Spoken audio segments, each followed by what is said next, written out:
Hello everyone, my name is Pixlriffs and welcome back to the Minecraft Survival Guide. I hope you guys are having a good day. In today's episode, we've got a bit of work to do over here at the museum, but first I would like to introduce my latest exhibit. We've actually now finished all of the biome dioramas I had planned for this area, finishing off with the mesa, the mountains, the frozen ocean that I think we saw in the previous episodes, but this is the new one, the Shattered Savanna Plateau, represented on a slightly smaller scale than you will find them in the real world, I suppose, but that was just kind of what I decided I would do with it. I figured it couldn't be too tall, I didn't want it to dwarf all of the other exhibits, and of course we had to fit it within this plot size, so it would feel kind of giant if we reproduced it to its full scale. But I like the way this turned out. It's got all of the features you'd expect from a Shattered Savanna Plateau, with the exception, of course, of the biome color, which isn't really possible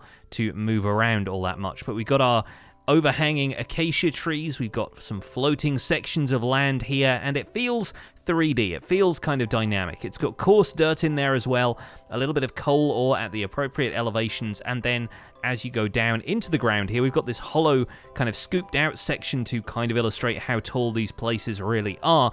We've got a bit of granite and andesite working into the generation as well. So I like that a lot. I think that's good, and it's nice to finally have all of the biomes in this exhibit done so we can move on to other things. And the other things I wanted to move on to today kind of concern the products in this room. Although we're not going to do anything with this room, we're going to do something with the room beyond. This section back here, this bit that you walked out into, and the adjoining sections here are all going to be about the things that you can craft with stone, which it turns out there are a fair amount of in Minecraft. Not only cobblestone, but natural stone and smooth stone, and all of their variants all have lots of little individual crafting recipes that I thought it would be best to group into one area. That's also going to run over here into the tools exhibit, where we come through in this corner, just so we're not behind one of the kind of workstations where you can try crafting this stuff for yourself. And I decided that we should have a long hallway sort of room here that's just going to be full of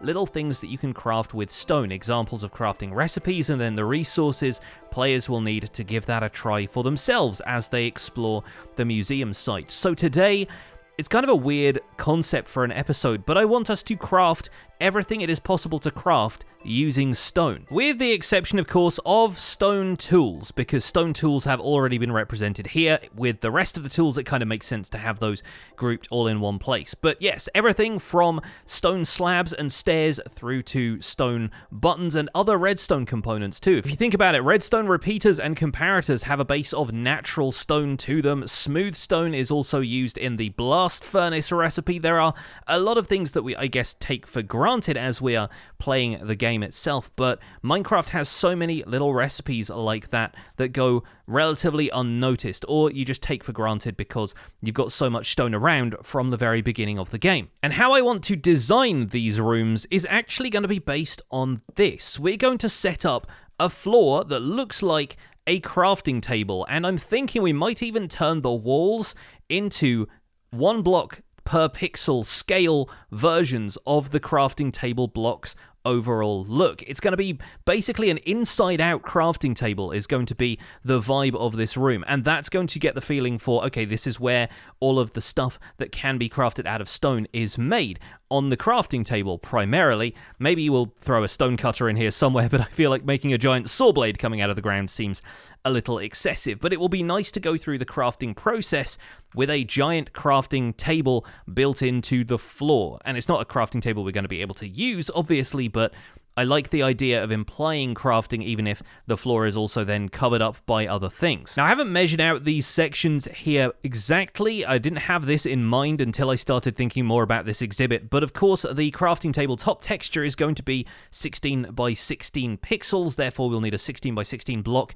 area, and we want to make sure that there are exits in that side, and maybe even we might end up putting partition walls between these, maybe, walls of a single, row of oak blocks or something like that, just to separate things out. But either way, we should be able to divide this up into 3 16 by 16 sections, and that might just about make it over there. Looking at the materials we'll need, it's funny, but the crafting table texture has a lot of that orange in it that I think could be represented well with acacia planks. I'm probably not going to put as much detail as they put in here.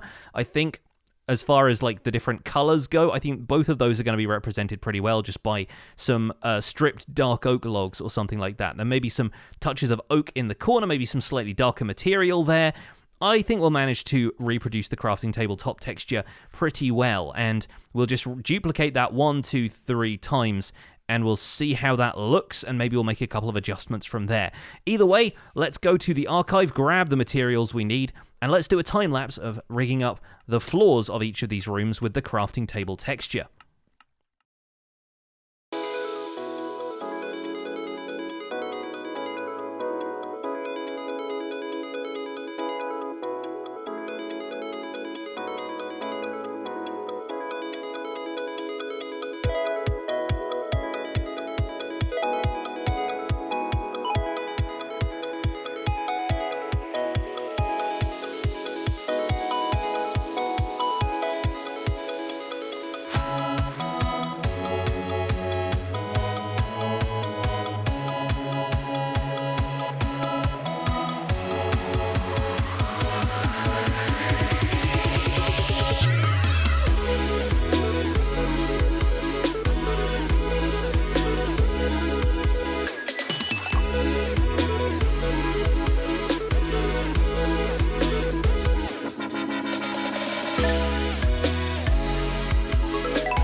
And here are the crafting rooms, 3 of them to be precise, and they turned out a little bit smaller looking than I intended. I honestly didn't think that this place was as long as it was, but that's actually a good thing, because when I was figuring out what I wanted to build here, I realized that this doorway here, this kind of gap that we've left going back into the stone exhibit, is an odd number wide, and of course these textures that we're working from are even numbers because all the textures in the game are 16 by 16, so it kind of made sense to have a corridor of sorts here and have that turn right so that it could go into this room. I don't have enough corridors, I think, in and like hallways and stuff in the rest of the building. The rest of the museum so far has just been a series of galleries that kind of go from room to room to room without much connecting tissue. I think it's going to be nice to have a hallway leading off from this room so that once you've seen the stone and whatnot, you can kind of go off in a variety of different directions. You can go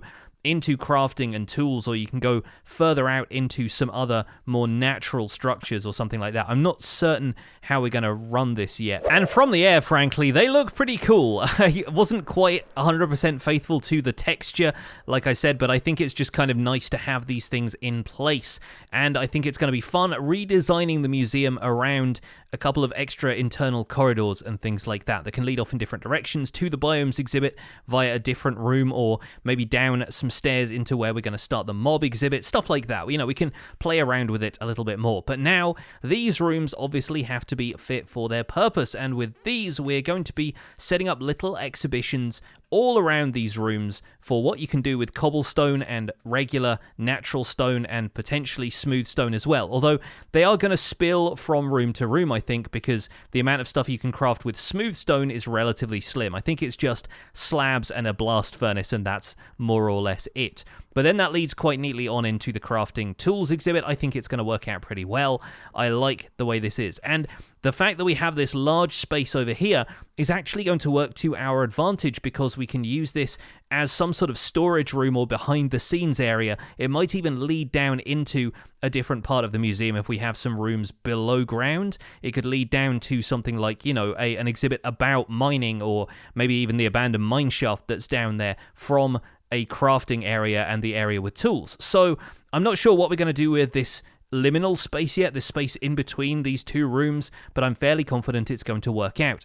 And it also leaves us with a bit of a gap next to these walls so that we don't attach anything to the wall blocks there and have the shape of that wall change from the inside. So that's quite good. I think it's nice to have a bit of space separating these two rooms. So the next step is going to be to throw all of my inventory in here, grab some stone, and figure out everything that we can craft using stone and cobblestone and anything else stone related. So, of course, we can look that up in the crafting interface here by clicking show craftable and changing that to show all, and then we can start looking around some of these areas. Redstone components are obviously going to be a thing. We'll need to make, you know, a dispenser, a dropper, a piston, because that includes cobblestone. We're going to have a couple of other bits and pieces, observers, sticky pistons, maybe, because technically they're crafted using cobblestone, but you have to add a slime ball to a piston. It just doesn't quite make sense to have those as separate things.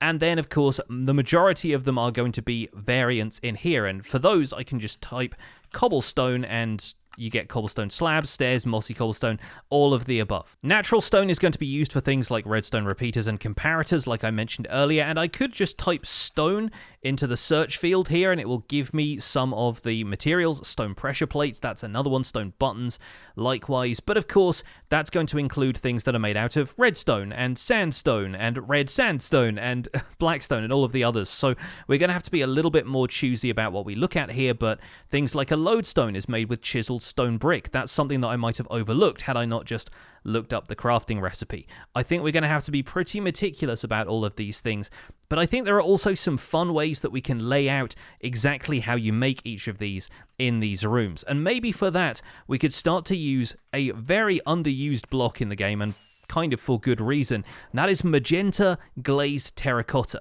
And the reason most people don't use magenta glazed terracotta is because it looks like this. This is quite the block, isn't it? It's one of those things that's so circumstantial. You only ever find like one or two reasons to use a block like this, and there's only a couple of like build palettes that it really feels like it will fit into. In an item frame, potentially it can be a useful arrow pointing in the direction that players should go, but as a block in the world, really difficult to get this to kind of mesh with anything you want to build. However, I kind of like the idea, and I'm going to use the rest of this terracotta here as a place to put it here.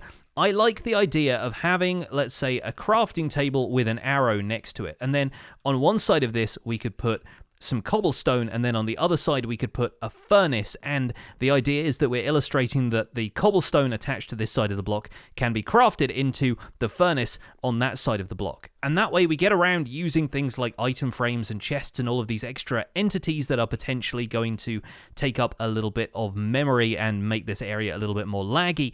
I like the idea of having a slightly more analog way of showing crafting recipes in action and then allowing the player to craft them themselves at this crafting table that stood here. I think we'll have one chest full of raw materials that players can just kind of figure out for themselves, looking at the crafting recipe book, how exactly one item gets turned into the one next door. And so for that, we are of course going to need quite a lot of cobblestone and a bunch of these crafting blocks. But I think, honestly, that seems like the way to do it to me. That seems to be a fun method of illustrating this, and just an excuse to use magenta glazed terracotta, which frankly never gets used in anything. So one great thing about this project is it finally means I have a use for all of the crafting tables that I've crafted in various projects and then brought back to my storage system over at Founder's Forge, because I found about 17 or so crafting tables in my storage over there, and those are now being put to use in this exhibit. I might back this up one more block, actually. I wanted to have a little bit of space to move around here, so maybe we will actually just push these exhibits up against the wall here. I didn't want to have them wall to wall in here, but I think there is enough room for players to move around. There's kind of a 2-wide aisle in the center here, and then we can fit 4 of these workstations along the back, and that will allow us to showcase 4 recipes at a time, starting off with the stairs, slabs, and walls back here, with a furnace over there as well, and then we'll get into stuff like mossy cobblestone, and the variants of that. And on the other side, I think we'll do the stuff like, dispensers and droppers, the redstone components that cobblestone makes up. And then I think in the next room we'll get into regular stone. But we do need to kind of point out somewhere in here that stone gets broken down into cobblestone using a pickaxe. So I wonder how we're going to do that. Maybe we'll forego the crafting table in one of these displays, and instead we'll have a chest here with just a pickaxe in it or something like that. That sounds like it makes more sense. So in that case, thinking about it, maybe back here we'll have cobblestone going into mossy cobblestone, and then we'll have a chest here with vines so that players know to combine the cobblestone and the vines to get this, and from there we go to mossy cobblestone slabs, mossy cobble stairs, and walls if I had enough left over, but I don't. Should have used a stone cutter. Always use a stone cutter. There we go. Got one in my village box. We can turn one of these into a wall and have the other one left over. Okay, so that did work out in the end. We'll pop a wall over here, and then in the front row, we'll have one here that is regular stone into cobblestone, and then we'll have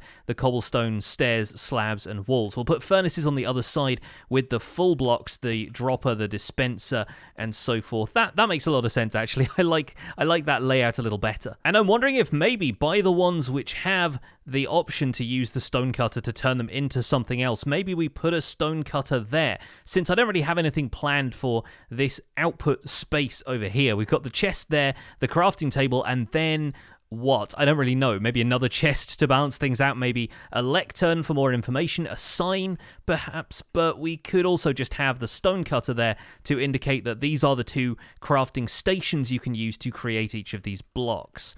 And I don't want that to get too cluttered, but for now it seems to look okay. And maybe this one here could have a lectern next to it explaining what the ones down the rest of the row do. I don't want to have too many books around here. While information is obviously the key, I want to do things sort of the way Minecraft does them, really, where you sort of learn by example rather than learning by reading up about it in-game. You kind of are encouraged to puzzle your way through a lot of this stuff, even though I know most of us just end up reading the Minecraft wiki. But now if I bust out my stone box from here, I think I should have some natural stone in there. I do. Fantastic. So we can have that going there, and we can put one of these there to say stone into cobblestone, and then from cobblestone into the walls, slabs, and stairs that I've already crafted. So with those all in place, we now have a back row over here on the opposite side of the room with 4 redstone components that cobblestone is used to craft. Of course, the observer, the dispenser, dropper, and pistons over there. We're going to leave sticky pistons out of the picture for now, and we're going to include those in a future exhibit about redstone. But the last thing we want to do in this room is illustrate that cobblestone can actually be used to craft the different types of decorative stone. If you combine 2 cobblestone and 2 quartz, that's actually the recipe for diorite, and you can make 2 diorite blocks that way. Not that anybody ever does, but the recipe exists nonetheless. And if you combine diorite and quartz, you get granite, and if you combine diorite and cobblestone, you get andesite. So technically speaking, cobblestone is not necessary for the production of granite, meaning that we can potentially do something a little bit sneaky here. We will have andesite in here because that's diorite and cobblestone combined. That's that recipe. But instead, we're going to have diorite on this section here, and then right on the end, we're actually going to have another furnace here and a piece of regular natural stone, illustrating that the cobblestone can be smelted back into stone as we progress through to the next room, which is going to be all about stuff you can craft with natural stone, including all of the stone brick families and that kind of thing. So I need to get myself a little bit more of the magenta glazed terracotta, but all in all, this exhibit is shaping up to be pretty informative. It's not the fanciest looking one, but I think we can make a few changes around here and decorate the walls a little bit if we want. We'll get the rest of the inverse crafting table figured out, and then we can hang lanterns from the ceiling and make the whole thing look a little bit prettier. Well, this has taken a little longer than I expected to put everything together, but this lodestone, I think, is the final piece of the puzzle. We're going to put some chiseled stone bricks there, the lodestone there, and we could even attune a compass to that lodestone if we wanted to find our way back to the museum. But here we are with pretty much all of the possible stone and stone-related crafting recipes assembled in one place. And I still haven't quite finished putting in all of the chests, all the crafting tables, and everything like that. I am reconsidering having this many stone cutters out in the open. But what I thought we could potentially do is take, say, a stone cutter like this, for example, and then have it as part of the crafting recipes that you see in the chest. So here we have empty slots illustrated by these grey glass panes, and we have the 3 cobblestone that you need to make a slab in the cobblestone into slab section here. What I figured we could potentially do is move all of that over so that there was also just a stone cutter and a piece of cobblestone above it, and that could illustrate that, yes, you can use one stone cutter on one piece of cobblestone to get a single slab out of it and show more of the recipe that way instead of just stuffing this chest full of example materials. Likewise, for the ones that require smelting, like regular stone into smooth stone, for example, I wondered maybe if we could put a chest here with a campfire underneath some regular stone to illustrate that it needed to be cooked in some way, and have the furnace right here, obviously, as the example of how to cook it. But aside from that small distinction, I think we managed to cover basically everything about all of this in here. And this last room, I had to change up the layout ever so slightly because of the entrance to this exhibit. And like I said, I didn't want it to go straight down the middle and then collide with the back of one of these exhibits in here. And rather than just move all of that around, I figured let's deviate from the design of the last couple of rooms a little to throw you something of a curveball. So along this side, we have the stone cutter, the grindstone, the brewing stand, and the smoker. The blast furnace is actually over here because I think it fit in quite well with some of the other stuff with the smooth stone that was over there. But I think those are the only villager workstations that require stone in their construction, and honestly, the smoker is a bit of a push because it's a furnace that's required for it, but it felt like the right thing to do. We will cover villager workstations in their own separate exhibit along with villagers as well, so they're going to appear later on in the museum. But of course, over here we have the decorative stone types, and because there were so many different recipes out of those, I figured I would just have those here with a single block of the raw material, and then the raw variants, the stair, slab, and wall combo, and then the polished variant and its stair and slab. There are no walls for polished granite, andesite, and diorite. It's all just those 3 blocks. So I thought it made sense to just have them all in one row instead of having to space them out and separate them throughout the room. Then, last of all, we have the mossy stone brick into its variants. Cracked stone brick is covered over there by the rest of the stone brick blocks, but these deserve their own thing because they can be subdivided and crafted down into their components. And then, of course, the one we just did, the chiseled stone brick into the lodestone. I think that's it. And if you think I have missed anything in this exhibit, then do let me know in the comments. Normally, I don't like being told I forgot things because half of the time I've omitted them for a good reason, but if you look around at the video here and you can see something that definitely isn't there, including, you know, we've got redstone components here, we've got levers and pressure plates and buttons and the repeater and comparator. If you see anything that you think I've missed, let me know and I'll see if I can find a place to squeeze it in. But to be honest, I'm running out of time for this video, so that's probably where we're going to wrap it up, and I will finish decorating these rooms on a future live stream. For now, thank you so much for watching this episode of the Minecraft Survival Guide. My name has been Pixlriffs. Please don't forget to leave a like on this video if you enjoyed it. Subscribe if you want to see more, and I'll see you guys soon. Take care. Bye for now.